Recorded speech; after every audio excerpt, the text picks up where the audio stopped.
શ્રી હરિકૃષ્ણાય નમો નમઃ.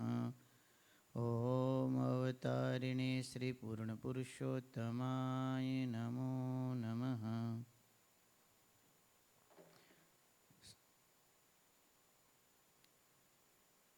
જય સ્વામિનારાયણ.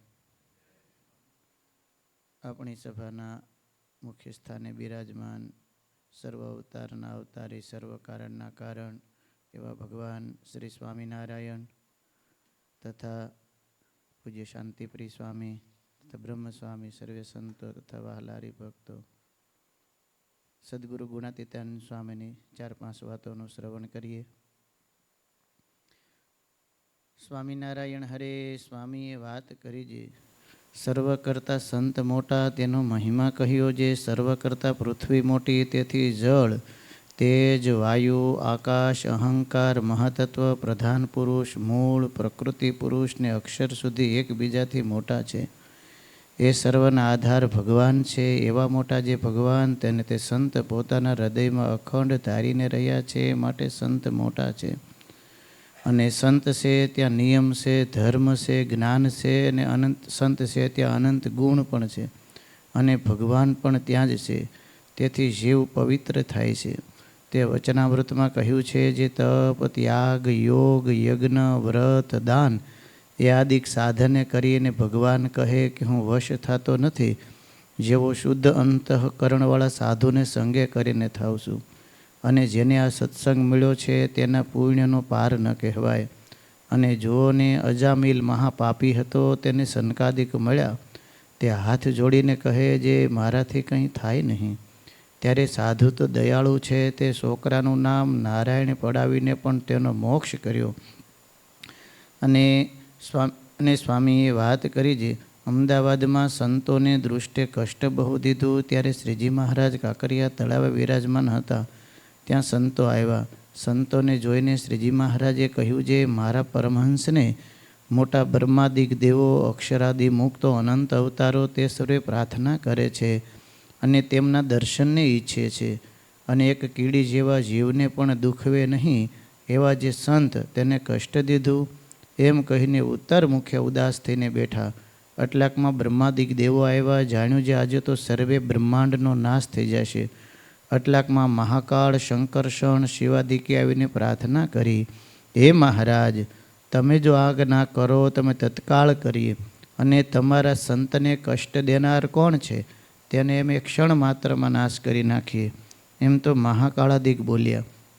પછી એક દિવ્ય ચક્ષુવાળા સંત હતા. તેમણે શ્રીજી મહારાજને પ્રાર્થના કરી, હે મહારાજ, હે સ્વામીન, હે દિનબંધુ, અગણિત જીવોનું આત્યંતિક કલ્યાણ કરવાને અર્થે દયાએ કરીને અક્ષરધામમાંથી પધાર્યા છો તો અગણિત જીવોના અપરાધોને ક્ષમા કરો.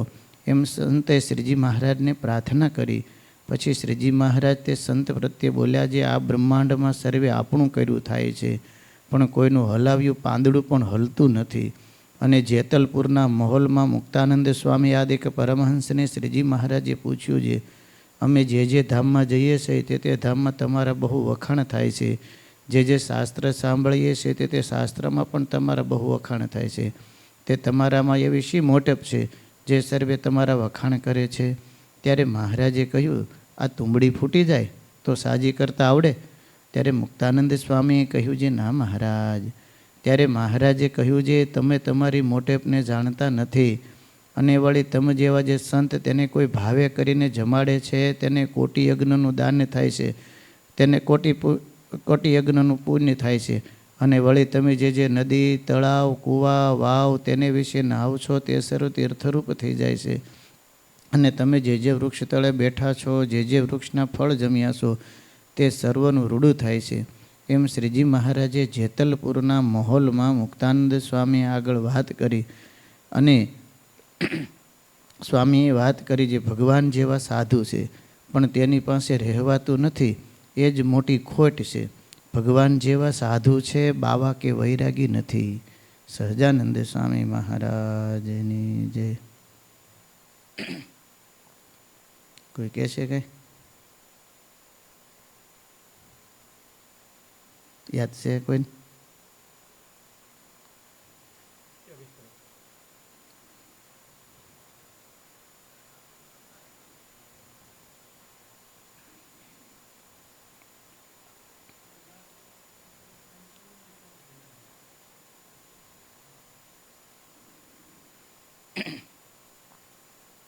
સંત છે ત્યાં નિયમ છે, ધર્મ છે, જ્ઞાન છે.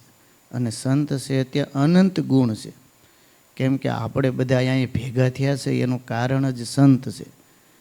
પૂજ્ય ગુરુદેવ શાસ્ત્રીજી મહારાજ ન હોત, કદાચ આ બ્રહ્માંડમાં ન મોકલ્યા હોત મહારાજે, તો આપણે બધા અહીંયા ક્યાંથી ભેગા થાત? અમે અહીંયા ન હોત.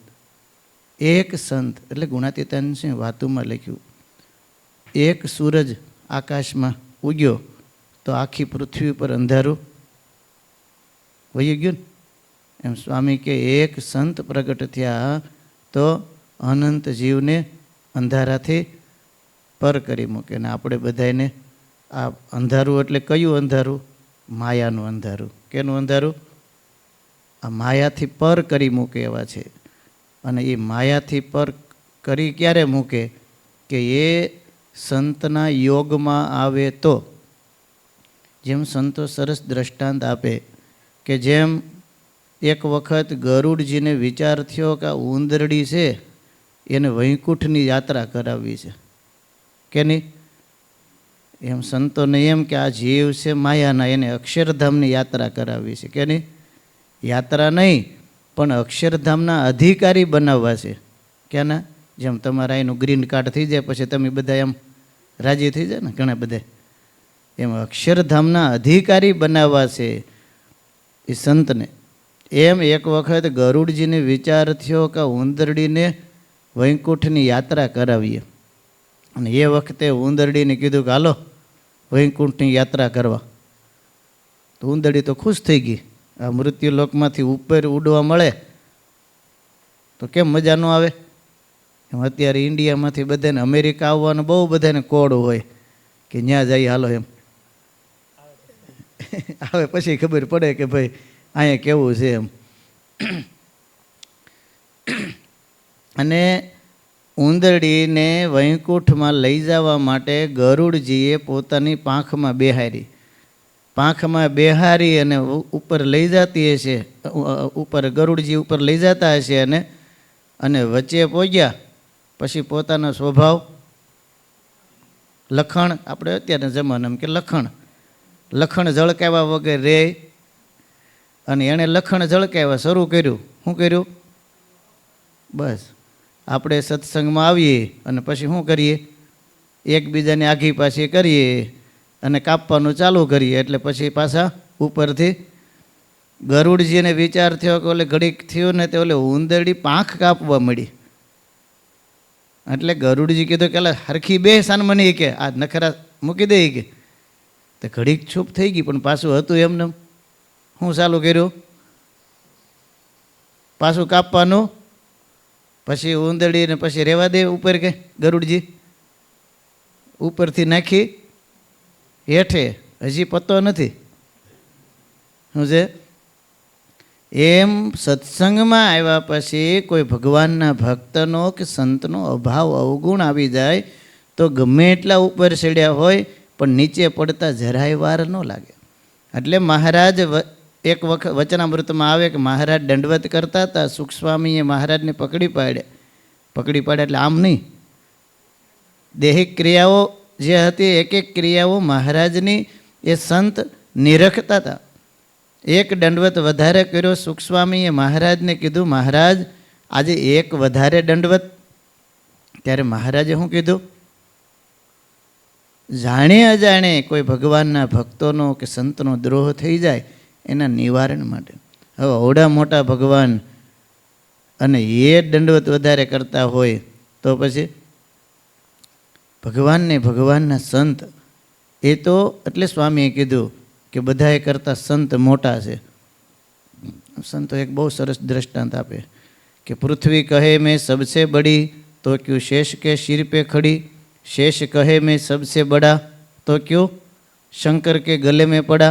शंकर कहे मैं सबसे बड़ा. આપણે આનંદ કરો ખાલી શંકર ભગવાનને આપણે બીજું શબ્દમાં નહીં લેતા. शंकर कहे मैं सबसे बड़ा तो क्यों जाके कैलाश में खड़ा. कैलाश कहे मैं सबसे बड़ा तो क्यों रावण का हाथ से खड़बड़ा. रावण कहे मैं सबसे बड़ा तो क्यों राम का हाथ से मरा. राम कहे मैं सबसे बड़ा तो क्यों जाके संत के हृदय में पड़ा. શું કીધું? એટલે બધાએ કરતાં ભગવાન મોટા છે, પણ એ સંત છે એ હૃદયમાં રાખીને બેઠા છે. કોને? હા, અને એ સ્વામી મુક્તાનંદ સ્વામીની વાત આમાં કરી કે મુક્તાનંદ સ્વામી પ્રસંગ બહુ સરસ. મુક્તાનંદ સ્વામીને માનું બિરુદ આપ્યું છે. એ મુક્તાનંદ સ્વામી એક વખત ફરતા ફરતા સંતનું મંડળ, 8-10 સંતોનું મંડળ ફરતા ફરતા લઈ અને સ્વામી એક વખત અચાનક સારંગપુરના પાદરમાં બરાબર આવી અને ત્યાં નદી છે, ત્યાં નદીને કાંઠે સંતો બેઠા છે. એ વખતે રાઠોડ ધાધલ કરીને એક હરિભગત, અને એ બરાબર ત્યાં સવારના પોરમાં બહેર ભૂમિ જતા હશે ડબલું લઈને, અને એણે ત્યાં દૂર સંતોના દર્શન કર્યા. જોયું એટલે ડબલું સાઈડમાં મૂકી અને સ્વામીના દર્શન કરવા માટે ગયા. સંતો ત્યાં ધ્યાન ભજન કરતા હશે. જોઈ રાઠોડ ધાધલે સ્વામીને દંડવત કર્યા, પગે લાગ્યા અને પછી સ્વામીને વાત કરી, સ્વામી અત્યારે? હા, બસ અહીંયા સત્સંગ વિચરણ માટે નીકળેલા. અરે સ્વામી, આજ તો અત્યારે તો મહારાજ અહીંયા સારંગપુરમાં બિરાજે છે. એટલે હોય ગોળનું કીડીને શું છે, ગોળનું ગાડું મળી ગયું એમ સંતો તો રાજી રાજી થઈ ગયા કે ઓહો, સત્સંગમાં વિચરણ કરતાં કરતાં મહારાજના દર્શન અહીંયા બરાબર મહારાજ છે, તો ચાલો આપણે મહારાજના દર્શન કરવા જઈએ. એટલે નાના સંતો હશે એને હરખ એટલો બધો થઈ ગયો, અને મુક્તાનંદ સ્વામીને પણ એટલો બધો હરખ કે હાલો આજે તો સ્વામીના મહારાજના દર્શન થાહે. પણ ત્યાં રાઠોડ દાદલે કીધું કે મહારાજ અત્યારે એકાંતમાં છે અને કોઈને દર્શન કરવા દેતા નથી, ચોખ્ખી મનાઈ છે. હવે ક્યાં મુક્તાનંદ સ્વામી અને ક્યાં મહારાજ? મહારાજ કરતાં મુક્તાનંદ સ્વામી મોટેરા હતા, રામાનંદ સ્વામીના પહેલા શિષ્ય. મહારાજ કરતાં મોટા, ઉંમરમાં પણ મોટા, પણ છતાંય મહારાજના દર્શન કરવા માટે રાઠોડ દાદલે કીધું કે મહારાજ હમણે ના પાડે છે. તો સ્વામીએ રાઠોડ દાદલને કીધું કે એમ કહો કે મુક્તાનંદ સ્વામી સંત મંડળ લઈને આવ્યા છે, તમારા દર્શન કરવાની ઈચ્છા છે, તમે આજ્ઞા આપો તો આવીએ. રાઠોડ દાદલ પહેલાં બીજું બધું ક્રિયા મૂકી અને સીધા મહારાજ પાસે આવ્યા. મહારાજને પગે લાગી મહારાજને પ્રાર્થના કરી કે મહારાજ, મુક્તાનંદ સ્વામી સંત મંડળ લઈ અને પધાર્યા છે અને તમારી આજ્ઞા હોય તો દર્શન કરવા માટે આવે. મહારાજ તો ઘડીક ઊંડા વિચારમાં ઉતરી ગયા અને પછી રાઠોડ દાદલને કીધું કે મુક્તાનંદ સ્વામીને કહેજો કે અત્યારે જ્યાં સત્સંગ વિચરણ કરવાનું હોય ને ત્યાં નીકળી જાય, અત્યારે દર્શનની આશા બહુ ન રાખે અને જ્યાં જવાનું ત્યાં જાય અત્યારે. રાઠોડ દાદલ બીજું કાંઈ બોલી શક્યા નહીં, કેમ કે હવે મહારાજ સામે હોય એટલે પછી બીજું કાંઈ બોલ્યા નહીં ને સીધા વળતી ગાડીએ પાછા સીધા મહારાજ મુક્તાનંદ સ્વામી પાસે આવ્યા. રાઠોડ દાદલ સ્વામીને પગે લાગીને કીધું કે સ્વામી, મુક્તાનંદ સ્વામી તો આમ પારખું હતા, જેમ નાડી પારખું હતા ને એમ હરિભગત હોય ને એને પારખી લેતા. એટલે તરત જ સ્વામી રાઠોડ દાદા લાવતા હતા એટલે એના પગલા ઉપરથી ઓળખી ગયા કે આજે મહારાજે બરાબર ના પાડી હશે. રાઠોડ દાદાએ આવી અને સ્વામીને વાત કરી કે સ્વામી, મહારાજે તો આમ કીધું છે કે જે બાજુ વિચરણ કરવા જતા હોય ત્યાં જાઓ. મુક્તાનંદ સ્વામીનો જરાય મનમાં થયો નહીં, પણ નાના સંતો હતા ને એને આમ ઈચ્છા હતી, હરખ હતો કે તમને જેમ કે ગુલાબજાંબુ ભાવતા હોય ને આજે સભામાં એમ કે આજે ગુલાબજાંબુ છે, તો આમ સભામાં પછી કેવી મજા આવે, દેખાય ત્યાં જ ને, ઓલું જ દેખાય. એમ સંત વિચરણ કરવા નીકળ્યા હોય ને એને મહારાજ મળતા હોય તો એટલે તરત મનમાં થયું, નાના સંતો એમ થયું કે અરે અહીંયા ઠેઠ આવ્યા અને મહારાજના દર્શન નહીં થાય. મનમાં ઘણો અફસોસ થતો હતો, પણ મુક્તાનંદ સ્વામી તો મા હતા. સ્વામીએ ધીરે કરીને કીધું કે સંતો, મહારાજની આજ્ઞા છે, આપણા માટે બ્રહ્મવાક્ય છે અને સ્વામી મહારાજે કીધું છે એટલે આપણે અહીંથી સત્સંગ, અને ભગવાન ક્યાં આપણાથી દૂર છે, આજ્ઞા કરે તો નજીક છે અને દૂર હોવા છતાંય નજીક છે. ચિંતા ન કરો, પછી પાછે 2-4 દી પછી મહારાજના દર્શન થશે. અને એ વખતે સંતો તો નીકળી ગયા ત્યાંથી, પણ રાઠોડ દાદાલે આવીને મહારાજને કીધું કે મહારાજ, સંતો ત્યાંથી રવાના તો થઈ ગયા, પણ નાના સંતો અને બધા સંતોના આંખમાં અશ્રુ હતા કે આજે મહારાજના દર્શન નહીં થાય.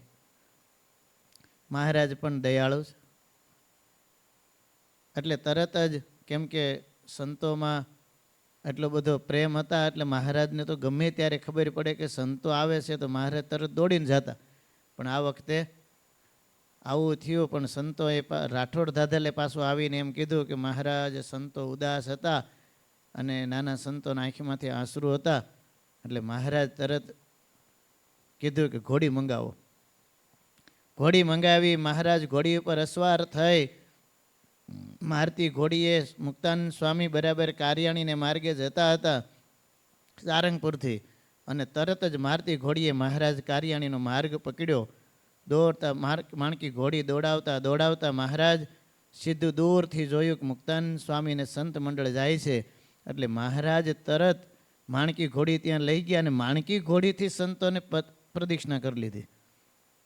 એટલે માણકી ઘોડીથી પ્રદક્ષિણા કરીને મહારાજ માણકી ઘોડીથી ઉતર્યા. એટલે સંતો બધા મહારાજને દંડવત કરતા હતા. એ વખતે મહારાજ ખુદ આટલા બધા હરખમાં આવી ગયા. તો મહારાજ પોતે પણ મુક્તાનંદ સ્વામી વડીલ હતા એટલે તરત જ સંતોને મહારાજ દંડવત કરવા મળ્યા. મુક્તાનંદ સ્વામી તરત દોડીને મહારાજને પકડીને બાથમાં ભેડી લીધા અને સ્વામી રહેવા દો, અમને પણ દંડવત કરવા દો. ત્યારે મહારાજે મુક્તાનંદ સ્વામીએ કીધું કે મહારાજ તમે અમને શેના માટે એટલા બધા હેરાન કરો છો? હેરાન એટલે આવી રીતે તમે દંડવત કરો, વડીલ તમે મોટા. પણ છતાંય મુક્તાનંદ સ્વામીએ મહારાજને કીધું કે સ્વામી, મહારાજે મુક્તાનંદ સ્વામીને કીધું કે સ્વામી આવી રીતે મેં આજ્ઞા કરી પણ છતાંય તમે આવ્યા નહીં અને સીધા વૈયા ગયા. પણ આ સંતોનો એટલો ભાવ જોઈને મહારાજ કે અમે ખાસ તાત્કાલિક અત્યારે અહીં આવ્યા. પછી મહારાજ કે હાલો બેહો ઘડીક. એટલે સંતોએ પોતાની ચાદર પાથરી અને ત્યાં જ રસ્તામાં ગમે ત્યાં ત્યારે તેવા કંઈ મોટા આરસીસીના રોડ હતા નહીં. અને ત્યાં સંતોએ મહારાજને ચાદર પાથરી દીધી અને મહારાજ બેઠા. મહારાજ સંતો સામું જોવે ને સંતો મહારાજની સામું જોવે. બે અરસપરસ એટલા બધા હાવભાવથી આમ મહારાજના દર્શન કરતા હોય. મહારાજ સંતોને નિરખતા હોય અને એમ કરતાં કરતાં થોડીક વાર કલાક દોઢ કલાક ગઈ હશે.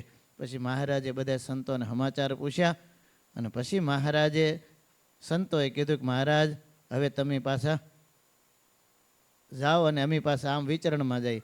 મહારાજ કે એમ નહીં, હવે પાછા તમે બધા હાલો સારંગપુર અને આપણે 2 દિવસ હારે રહીએ. 2 દિવસ સાથે રહી અને તમને પણ અમે થોડાક જમાડીએ ને આનંદ કરે, તમે પાછા આવો. અને પાછા સંતોને મહારાજ સારંગપુર તેડી ગયા. 2 દિવસ સુધી સંતોને મહારાજે હારે રાખ્યા. અને ભગવાનને સંતો એટલા બધા વહાલા હતા કે મહારાજ એટલા બધા ગમે ત્યારે પણ પત્ર આપણે વાંચીએ છીએ કે 18 પરમહંસો જ્યારે આવેલા પત્ર લખેલો હતો ને, માચા સુરા સોમલા અલૈયા મૂળું નાજા માતરા મામૈયા અજા જીવા વીરદાસ લાધા કાળા કમળસી, એ બધા સાધુ થઈ અને પાછા મહારાજને મળવા માટે આવેલા. ભુજ જતા હતા પણ મહારાજે ભુજ નહીં પણ મહારાજે પાછા ક્યાં બોલાવ્યા હતા? હા, ભાઈ રામદાસને મળીને. અને પછી મહારાજને ખબર પડી કે સંતો આવે છે એટલે મહારાજ તરત હામાં ગયા. હામાં જઈ અને સંતોને મહારાજ પ્રદક્ષિણા ફરી અને સંતોને મહારાજ એટલા બધા ભાવથી ભેટ્યા. અને પછી અડધાને બધાને 80% બધાને પાછા મોકલી દીધા. એકને રાખ્યા. કોને રાખ્યા? અદ્ભુતાનંદ સ્વામી, જે અજા પટેલના ભાણિયા. શું નામ હતું? સુરા માતરા મામૈયા અજા જીવા આજા, હા, આદિમાં જે હતા એક જેનું નામ જ નહોતું. અને છતાંય એ પાછા આવી અને મહારાજે એને સાધુ તરીકે રાખ્યા. આવા તો મહારાજ સંતોના પ્રેમી હતા. અને સંતોને ગુણાતીતાનંદ સ્વામી વાતોમાં લખ્યું કે આવા સંતને જમાડે તો એ ભગવાનને જમાડ્યા બરાબર. અને હમણાં ગ્રહણ આવે છે. શું આવે છે? શું આવે છે? ક્યારે? બહુ મોટું ગ્રહણ છે. અને એ વખતે ભગવાનને ભગવાનના સંતોને ઠાકોરજીને કે ભગવાનના ભક્તોને જમાડે તો ગુણાતીતાનંદ સ્વામી લખ્યું કે બ્રહ્માંડ ઉગારેનું ફળ મળે. તો અત્યારે આ ગુણાતીતાનંદ સ્વામીની વાતો થોડી કરી. બીજું પછી અત્યારે શાંતિપ્રિય સ્વામી અને સંતો પધાર્યા છે. પછી આપણે પાછા રિટર્ન આમાં આવશું. પણ અત્યારે પૂજ્ય શાંતિપ્રિય સ્વામી આપણને ભગવાનની બળભરી વાતો કરશે. સહજાનંદ સ્વામી મહારાજની જય.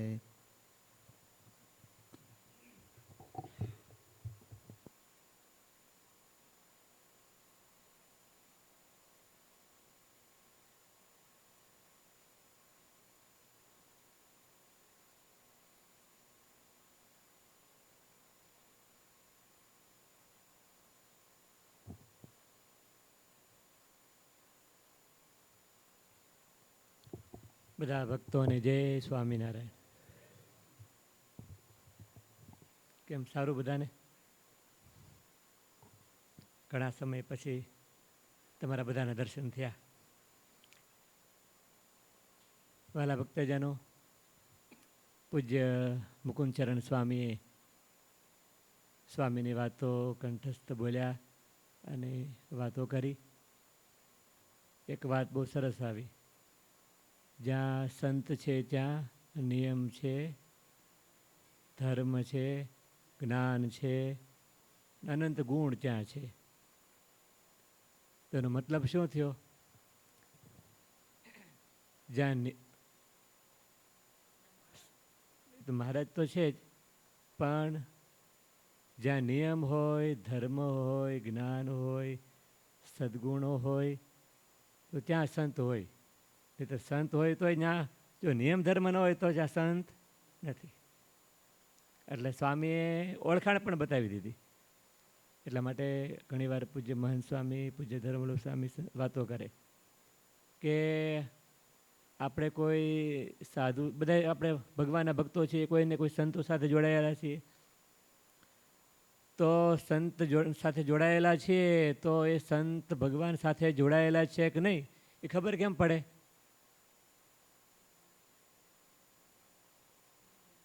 આપણું જીવન વધારે ભગવાનમાં જોડાય તો ઓલા જોડાયેલા હોય. તમે ટ્રેનની સાથે ડબ્બો જોડે તો હાલે ક્યારે? એ ડબ્બો ઓલા એન્જિનિયરે જોડાયેલો હોય તો ને, નહીં તો હાલે કેમ? એમ જ્યાં નિયમ ધર્મ વગેરે છે ત્યાં સંત છે, અને સંત છે ત્યાં એ છે. એટલે એવી સુંદર વાતો કરી. વાલા ભક્તજનો, અત્યારે યુગ છે ને એવો, સમય કેટલો દોડ્યો જાય છે ખબર પડે છે આપણને. અત્યારે તો ઓલા ફટાકડા વહી ગયા. એક ભાઈ આપણી જેવા, મારી જેવા જ કહો ને, તો જૂના જમાનામાં, આજની વાત નથી, તો નાના નાના ફટાકડા હતા, કેલેન્ડરના પાના, ડટ્ટા આવતા ને, દરરોજ તોડી નાખવાનું હોય, દરરોજનું પાનું આવે. આજે તો મહિને તોડવાનો ટાઈમ નથી રહેતો, એટલે દરરોજ તોડતા. એટલે ખબર પડતી કયો હતા વાર છે ને કઈ તિથિ છે. તો થોડાક મહિના 2 મહિનાના પાના તોડેલા પાછી નાખી ન દે, પાછળ બેક સાઈડ યુઝ કરે લખવામાં. તો થપ્પો પડ્યો હશે એટલે પછી પાછા થપ્પો વ્યવસ્થિત કરી તારીખ વાઇઝ ગોઠવી અને ડટ્ટામાં ચોંટાડતા હતા. તે વસંતભાઈ જેવા આવ્યા કે સામે શું કરો છો? તો કે ભાઈ આ સમય જતો રહ્યો, કામ કરવાનું તો થયું નહીં, પાછો લગાડું છું. તો આવી જાય એમ સમય. ડટ્ટાના પાના ફાડી નાખ્યા, એ પાછા લગાડવાથી કાંઈ, એ પાના આવી જાય પણ સમય આવે. આપણો સમય આમ ઓલો ગંગાનો પ્રવાહ સમુદ્રમાં જતો હોય ને, ગંગા સાગરના ગંગા અને સાગરનો સંગમ છે ત્યાં, એ બહુ વિશાળ પ્રવાહ છે ગંગાજીનો. એ સમુદ્રમાં જતો હોય અને કેમ પાણી, મીઠું પાણી તરત ખારું થઈ જાય, એમ આપણો સમય જ્યારે આપણે જન્મ લીધો ત્યારથી કન્ટિન્યુ અવિરત વહેતો જાય છે. અને એમ ચપટી વગાડતા આપણે ઘણીવાર રાત્રે એકલા સૂતા હોઈએ અને જો તમારા બેડરૂમમાં ઘડિયાળ હોય, કાંઈ અવાજ થતો ન હોય તો અવાજ સંભળાય ને, ટક ટક ટક. ટક ટક નથી થતું, શું થાય છે? Cut cut cut. એ કટ કરે છે, પણ એક એક સેકન્ડ આપણી જાય છે, આપણને એની કિંમત છે? રિયલમાં કિંમત છે? નથી કિંમત? તમારે સમયની કિંમત છે કે નહીં? આપણે કંઈક સંતો આયોજન કરે કે ભાઈ હાલો ચાલો કંઈક પ્રોગ્રામ છે અને ભગવાનનો ઉત્સવ સમયમાં છે તો થોડી સેવાની જરૂરિયાત છે તો આવજો. સ્વામી સમય નથી. સમયનો બહુ પ્રોબ્લેમ છે ને આપણને. આપણી પાસે સમય છે કે નથી? છતાંય આપણી એક એક ક્ષણ, ઘણીવાર એક ક્ષણ દેખાય બહુ નાની, પણ ક્ષણ ક્ષણ ક્ષણ થતાં થતાં આપણા વર્ષો જતા રહ્યા. એમાં જો મોટા ભાગે છે ને બધાય કાં ધોળાવાળા છે, કાં કોઈકના ધોળા નથી અને રંગ્યા છે, અને ઘણા મારી જેવા છે ઉપરથી બધા વહી ગયા છે. તો 30, 40, 50, આમાં લગભગ 40 વર્ષથી ઉપરના જ બધા છે. કોઈક હશે 2-4 જણા સભામાં બેઠેલા, અને એમાંથી 50% તો 60 ઉપર વહી ગયા. બરાબર ને? સમય કેમ જતો રહ્યો ખબર નથી પડતી. આપણને સમયની કિંમત રિયલમાં આમ છે પણ નથી. સમયની કિંમત હોય એ શાના આધારે ખબર પડે? આપણે એનો ઉપયોગ કેટલો કરીએ અને ક્યાં કરીએ છીએ એના આધારે આપણને ખબર પડે કે આપણને સમયની કિંમત છે કે નહીં. તમારી પાસે સોનું હોય 1 કિલો હોય ને, તમારી પાસે 1 કિલો, કદાચ 1 કિલો સોનું હોય આપણી પાસે, અને આપણે પછી એના ઘરેણાં કરવા હોય ને બીજા કોઈને ગિફ્ટ આપવું હોય તો શું કરીએ?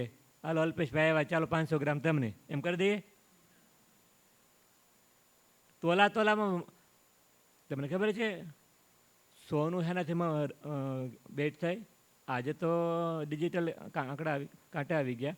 જૂના જમાનામાં હેનાથી એનો તોલ થતો હતો? ચણોઠીથી. 1 ચણોઠી ભાર સોનું. ચણોઠી કેટલી હોય? કેટલી હળવી હોય? જોઈ છે ને ચણોઠી? તો ચણોઠીથી જોખી અને એનો ઉપયોગ થાય. શા માટે? આપણને એની કિંમત ખબર છે. અને જેમ તેમ વેડફી ન નખાય એને આપણને ખબર છે. અને સમયની એની આપણને કિંમત આપણે રિયલમાં વિચાર્યું જ નથી કે સમયની કેટલી કિંમત છે. એટલે ઘણીવાર સંતો બહુ સરસ વાત કરે કે અત્યારે મને એક્ઝેક્ટલી એના બધા એના ઓલા પેરામીટર્સ ખબર નથી કોણ કોનું, પણ છેલ્લું ખબર છે કે 1 મિલિસેકન્ડની કિંમત જો સમજવી હોય તો ઓલું કઈ કહેવાય, 5 ચકેડા હોય, કઈ ગેમ, 5 ઉપર 3 ને 4 એનો સિમ્બોલ છે. હું ઓલિમ્પિકમાં રેસમાં હારી ગયેલો સેકન્ડ નંબર આવેલા માણસને તમે પૂછો મિલિસેકન્ડની કિંમત શું છે? સમયની કિંમત છે એ સમયનો જો આપણે ઉપયોગ કરીએ તો. ઘણા ભક્તો છે અહીંયા અમેરિકામાં પણ છે, દેશ પ્રદેશમાં બધે, કે દરરોજ એમને ભગવાનના તિલ ચિહ્ન સંભાળતા હોય, અથવા ભગવાન વચનામૃતની સાંકળી સંભાળતા હોય, ચરિત્રો સંભાળતા હોય. તો દરરોજ સંભાળતા હોય ને, તો મેં તો ઘણા હરિભક્તો સાથે ડિસ્કશન કરતા હોય, હરિભક્તો કહેતા હોય કે સ્વામી આજે તો બહુ પ્રયત્ન કર્યો ને તો અડધી સાંકળી થઈ, સમય ન મળ્યો. એને અડધી સાંકળી થઈ દરરોજ કરતા હોય ત્યારે એને ખબર પડે કે આપણે વ્યવહારનો એટલો સમય ગયો, અથવા બીજા કોઈ કામકાજ અચાનક આવી ગયું તો આ સમય ન મળ્યો. સમયની કેટલી કિંમત છે, કારણ કે એને એમાંથી રસ આવ્યો, સમયનો સદુપયોગ કરે છે. તો એટલે જો આપણને સમયનો ઉપયોગ આપણે સદુપયોગ કરીએ તો આપણને સમયની કિંમત સમજાય. નહીંતર વોટ્સએપ કરતા તમે શું આવે, ઇન્સ્ટાગ્રામ ને પછી ઘણું પછી જે છે. અને અત્યારે હમણાં તો અમે બહુ સરસ સાંભળ્યું, પહેલાં જોતા હતા પણ ખબર નહોતી. હમણાં એક હરિભક્ત તમારે સવારનું સેશન હોય શનિવારે ફિનિક્સના ભક્તોનું, તો હરિભક્તોએ પ્રશ્ન કર્યો, સ્વામી કથા વાર્તામાં રસ આવે છે, દરરોજ સંતોની કથા વાર્તા નિયમિત સાંભળીએ છીએ, અને ન સાંભળીએ હોય તો લાગે કે આજ કંઈ નથી સાંભળ્યું. પણ સમજો કે 1 કલાકનું હોય તો 1 કલાકનું પ્રવચન, પછી આમ રીલ શરૂ થઈ જાય. એટલે મને કહેવાય રીલ હું? મેં કીધું એટલે ભાઈ સાંભળેલા વોટ્સએપમાં ને વોટ્સએપ ને ઇન્સ્ટાગ્રામમાં ને ફેસબુકમાં ને યુટ્યુબમાં ને આવે ને, આમ કરો તો બીજું, આમ કરો તો બીજું, આમ કરો તો બીજું, તો એમાં કેટલો સમય જાય ખબર પડે આપણને? શા માટે? આપણને સમયની કિંમત નથી. સમયની જો કિંમત હોય તો એ સમય ન જાય. જ્યારે આપણને આપણો સમય એવી જગ્યાએ આપણે ઉપયોગ કરતા હોઈએ, સામાજિક લોકો હોય તો એને સમાજની સેવા કરવા માટેનો એ સદુપયોગ કર્યો હોય એને પોતાના જીવનનો, તો એને જીવનના અંતે એને સેટિસ્ફેક્શન થાય કે એને મેં કંઈક કર્યું. અને એ સેવા ન મળે તો એને દુઃખ થાય, અને સેવા મળે તો એને થાક ન લાગે. ગમે એટલું કાર્ય કરે તો થાક ન લાગે. ઘણીવાર જેને સત્તામાં રસ હોય એને પણ થાક ન લાગે, સાથે જેને સેવામાં રસ હોય એને જ થાક ન લાગે. આપણે રાજકારણ હોય તો રાજકારણના લોકો હોય તો 80 વર્ષ 85 વર્ષ થાય તોય થાકે? રાત્રે દિવસ ન થાકે. એને શામાં રસ છે? સત્તામાં. સામે પછી નરેન્દ્રભાઈ જેવા હોય તો એ રાત્રે દિવસ થાકે નહીં. એને શામાં રસ છે? સેવામાં. સત્તા કરતાંય સેવામાં, કે દેશની હું કંઈક સેવા કરી, દેશને કંઈક આગળ લઈ જાઉં, એને માટે 18 કલાક 20 કલાક સેવા કરે તો એને થાક ન લાગે. અને એ કાર્ય છે શું કરે? જીવનના અંતે એને લાઈફ સેટિસ્ફેક્શન આપે. પણ છતાં એ લિમિટેડ લાઈફ સેટિસ્ફેક્શન આપે, કારણ કે દેશની સેવા બહુ અગત્યની છે. સાથે સાથે ધર્મની પણ સેવા કરે છે. આપણે હિન્દુ ધર્મને પણ મજબૂત બનાવે છે. એનાથી આગળ આપણે સંતો દ્વારા ઘણીવાર કથા વાર્તામાં સાંભળ્યું છે કે જ્યારે વ્યાસ ભગવાને ભાગવતાદિક પુરાણ 18 પુરાણ કર્યા, મહાભારત કર્યું, લોકોના હિત માટે કર્યું, છતાં પણ છેલ્લે એને શું થયું? શાંતિ નહોતી.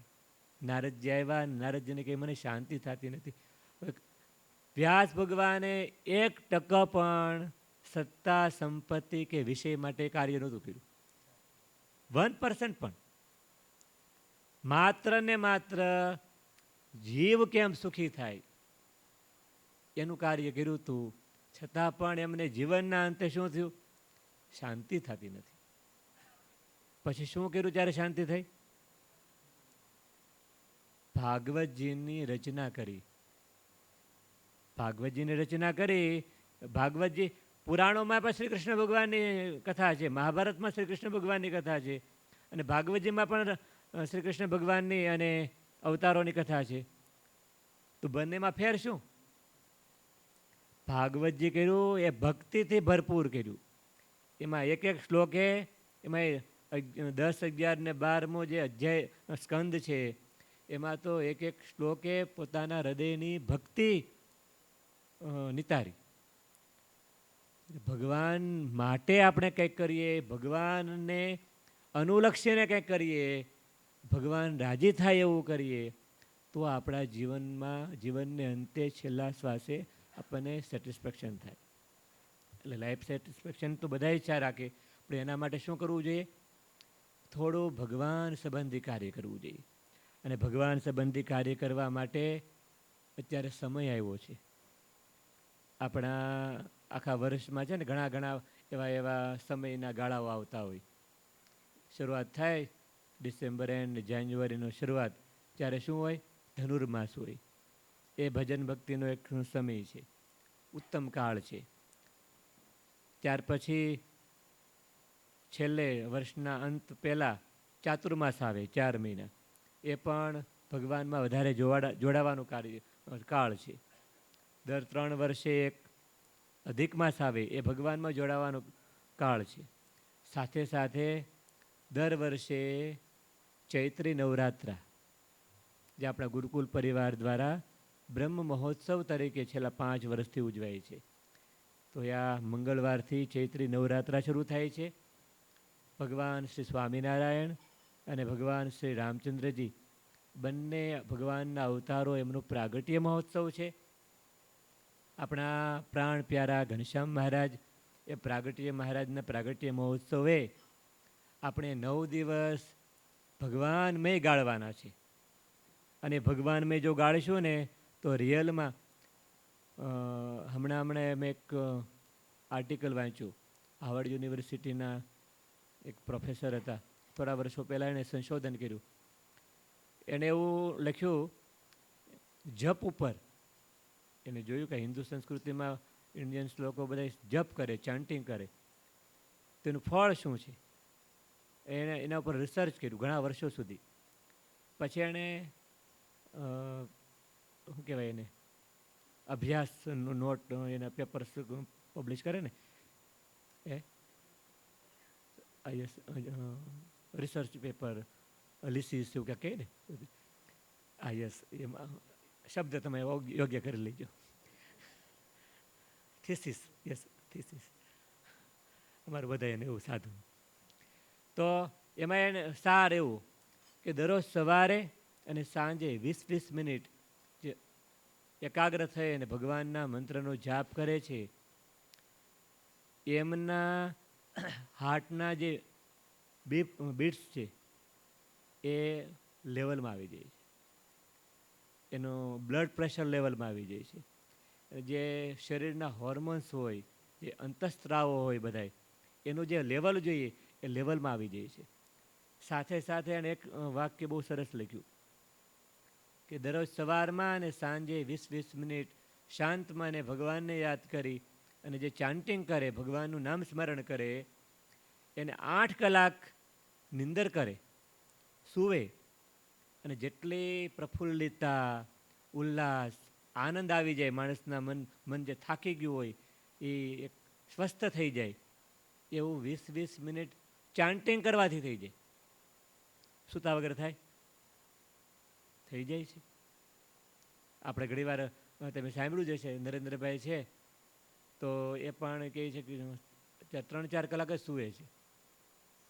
તો 3-4 કલાક સૂવે છે તો શું કરતા હશે? આખો દિવસ એટલું બધું થાક, એટલા બધા દોડાદોડી કરવાની, આટલી બધી મિટિંગ્સ, અને છતાં પણ 4 કલાક જ સૂવાનું. પણ એ સવાર સાંજ યોગા સાથે ભગવાનનું ધ્યાન કરે છે, ચાન્ટિંગ કરતા હશે, એનાથી શોર્ટ ટાઈમમાં એને લાંબી નીંદરનો જે બેનિફિટ મળવાનો મળે છે. એક વૃંદાવન સંત છે, અત્યારે એમની યુટ્યુબમાં પણ ઘણી બધી ક્લિપ્સ હોય છે, નામ અત્યારે યાદ નથી, પણ તમે કદાચ જોયા જ હશે, એ કદાચ સાંભળી પણ હશે.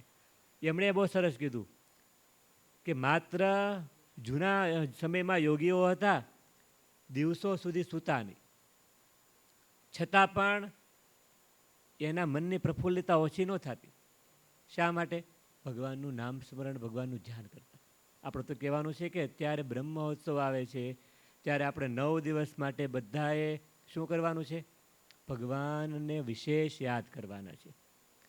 નવરાત્રા છે એ આપણા હિન્દુ ધર્મમાં 2 નવરાત્રિ હોય, એક ચૈત્રી નવરાત્રા અને એક આસો મહિનાના નવરાત્રા. આ ચૈત્રી નવરાત્રા છે ભગવાન રામચંદ્રજી, શ્રીજી મહારાજ એમના પ્રાગટ્ય મહોત્સવ નિમિત્તે એ નવરાત્રિ હોય છે. અને ત્યારે આ સૃષ્ટિની જે શક્તિ છે, દેવી છે, એમની આરાધના કરવા માટેની નવરાત્રિ હોય છે. તો એ બંને નવરાત્રિના અતિ મહત્ત્વ હોય છે. આપણા સંપ્રદાયમાં તો સમજો કે આપણે નવરાત્રિ પહેલાં ખાલી રામનવમી, હરિજયંતિનો જ આપણે વ્રત કરતા. હમણાં પૂજ્ય ધર્મલોભ સ્વામી આ આખું નવરાત્રિનું વ્રત શરૂ કરાવ્યું. પણ લોકમાં તો ઘણા લોકો, ઘણા સંપ્રદાયોમાં બંને નવરાત્રિના વ્રત થતા. તો આ નવરાત્રિનું વ્રત છે એ આપણે એવા ભાવથી કરીએ તો આપણો જીવ છે ને ભગવાનમાં જોડાઈ જાય. અને એનાથી જે આપણને સુખ આવે ને, એવું સુખ બીજાથી નહીં આવે. ઘણીવાર હું આ સંતો વાતો કરતા હોય ને કે ભગવાનનું ભજન કરવાથી સુખ આવે, ભગવાનનું ભજન કરવાથી સુખ આવે, તમે દરરોજ સાંભળતા હોય ને એટલે એમ તરત રિયલાઇઝ ન થાય, પણ એકવાર કરીએ તો થાય. અત્યારે આપણે તરવડામાં એક હરિભક્ત છે, રામજી બાપા કોઠારી. આમ તો એમનું અટક મને એક્ઝેક્ટલી યાદ નથી, પણ વડવિયાળાના, પણ એ વર્ષોથી મંદિરના કોઠારી હતા. છેલ્લા 30 વર્ષથી ગુરુકુલમાં સેવામાં છે. પહેલાં 5 વર્ષ 97-98થી 5 વર્ષ હૈદરાબાદ હતા. ત્યાર પછી અહીં તરવડામાં.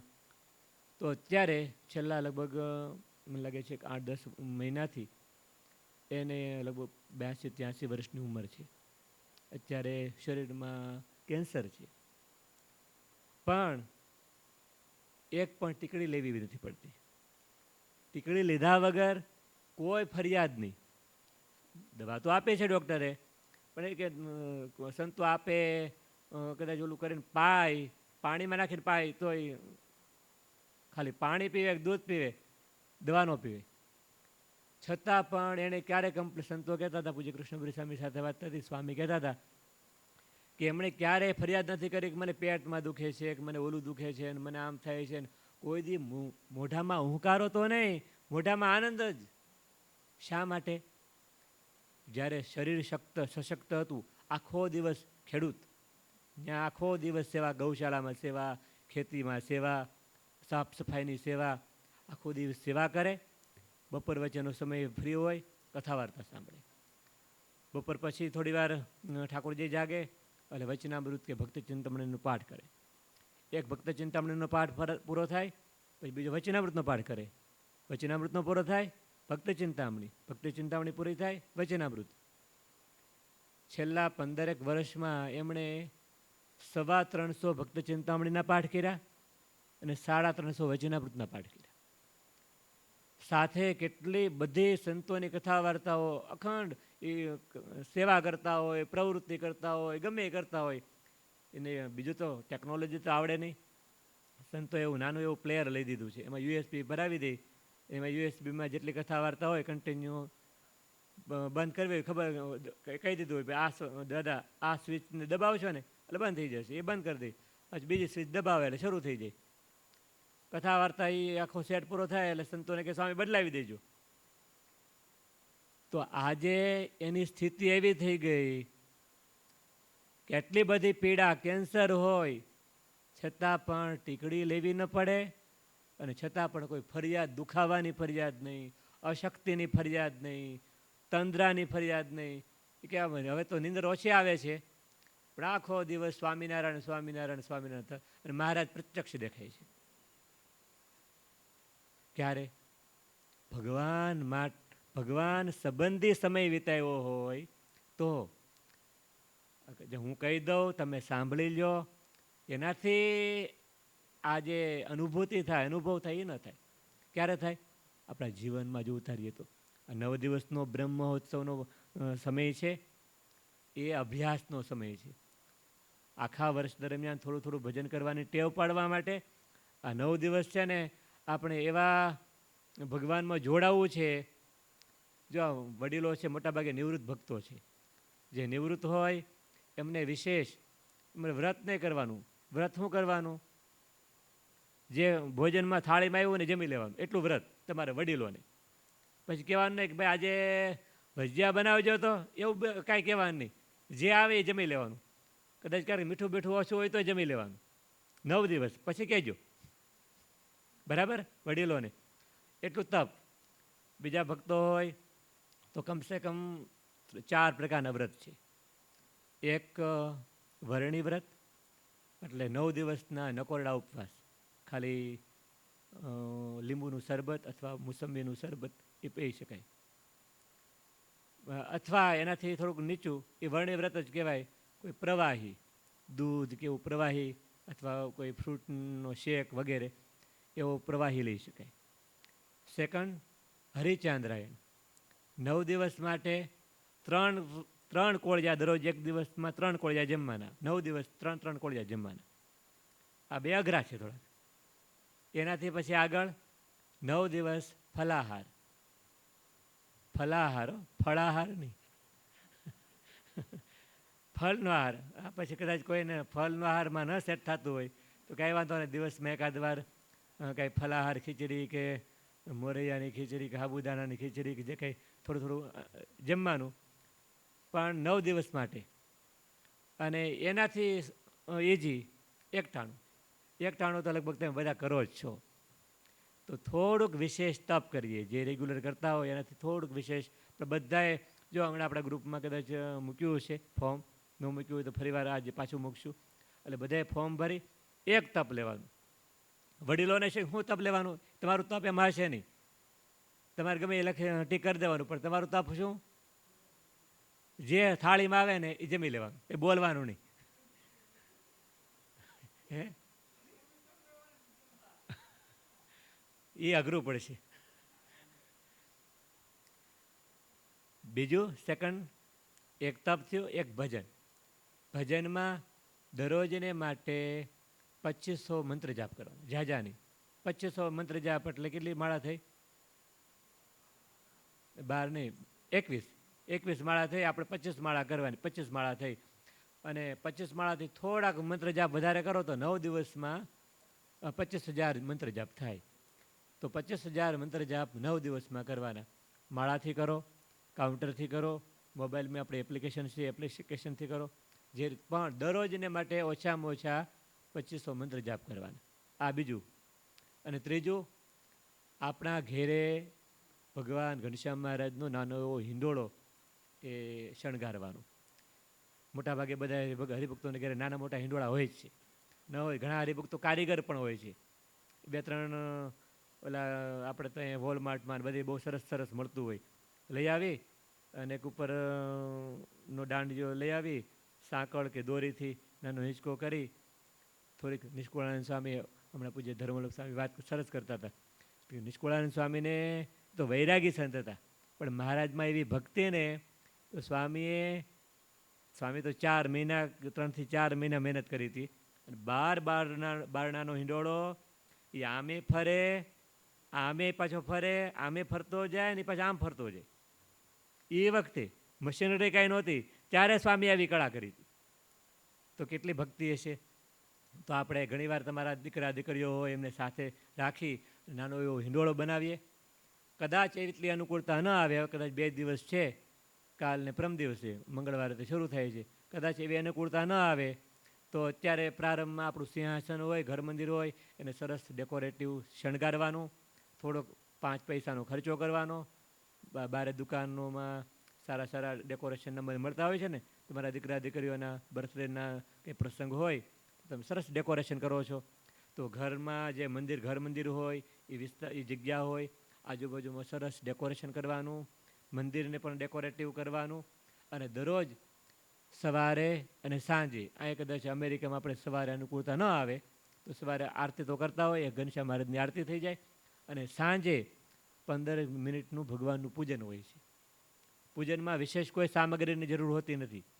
જો ઘરમાં ફૂલ હોય તો થોડા ફૂલ, નહીંતર ચોખા, પાણીનો એક લોટો, એક પાણીનો બાઉલ, એક રૂમાલ અને ઠાકોરજીનો થાળ અને આરતી, આટલી જ વસ્તુ બધી જ ઘરમાં હોય.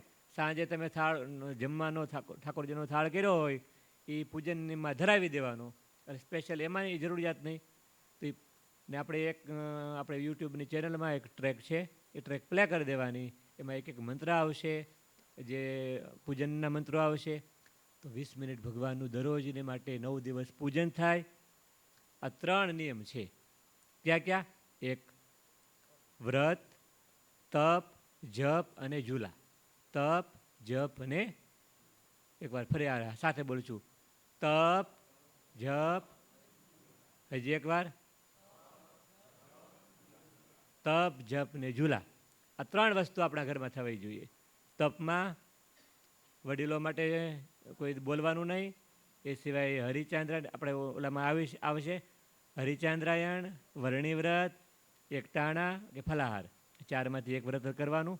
અને બધાએ ફોર્મ કમ્પલસરી ભરવાનું. દરરોજને માટે 2500 મંત્ર જાપ કરવાના. અને ઘરે ઝુલાવી ઘનશ્યામ મહારાજને, અને એ ઝુલાથી દરરોજને માટે સાંજે પૂજન કરવાનું મહારાજનું. તો આ 9 દિવસ માટે પણ કાલથી તૈયારી કરવી પડશે. કાલથી ડેકોરેશન થોડુંક વીકેન્ડ છે, ડેકોરેશન કરી અને મંગળવારથી આપણો બ્રહ્મ મહોત્સવ શરૂ થાય છે. સદગુરુ નિષ્કુળાનંદ સ્વામીએ લખ્યું કે મહારાજ પધાર્યા છે. કોના માટે પધાર્યા છે? કોના માટે? હા, આપણા માટે નહીં, મારા માટે. સ્વામીએ એવું લખ્યું, લઈ મુજય રથે અવતાર, આવી આયા પે સઈ સઈ, કહું આ સમાની રીત, આજે આડો આંક વાળ્યો. સ્વામી કે આ વખતે પધાર્યા મહારાજ કોના માટે ભરાય? મુજ અર્થે અવતાર ભગવાને લીધો. જો આપણે પોતાના માટે માનીએ ને તો ભગવાનને માટે આ કરવું અઘરું ન પડે. આપણા મોટા મોટા સંતો હરિભક્તો હતા. એ નિત્યાનંદ સ્વામી તમને ખબર છે કોણ હતા? નિત્યાનંદ સ્વામી હતા, દંતિયા ગામના હતા અને મોટા પંડિત હતા. પંડિત એટલે એ વખતે જગતજીત પંડિત કહેવાતા અને હાથીના હોદ્દા ઉપર ફરતા. એમના પિતાશ્રીના ઘેરે નવલખા કહેવાતા. 9 લાખ દીવા જલતા, મતલબ કે કરોડોપતિના દીકરા હતા. કરોડોપતિના દીકરા હતા, પ્રકાંડ પંડિત હતા. અને જ્યારે મહારાજ પાસે આવ્યા ત્યારે એમની ઉંમર હતી 17 કે 18 વર્ષની. ઊંઝામાં મહારાજને પહેલા વાલા મળ્યા. મહારાજ સભા કરીને બેઠા હતા તળાવને કાંઠે અને મહારાજને જોયા. મહારાજ દંત ભક્તિ જોઈ. શું જોયું? ખાલી દાંત. મહારાજ વાતો કરતા હતા, દાંત જોયા તો નિશ્ચય થઈ ગયો કે આ ભગવાન છે. આ દાંત ભગવાન સિવાય આવા દાંત બીજા કોઈના ન હોય. ને મહારાજના સાધુ થઈ ગયા ત્યાં ને ત્યાં. આટલા સુખી સમૃદ્ધ હોય અને સાધુ થઈ જાય.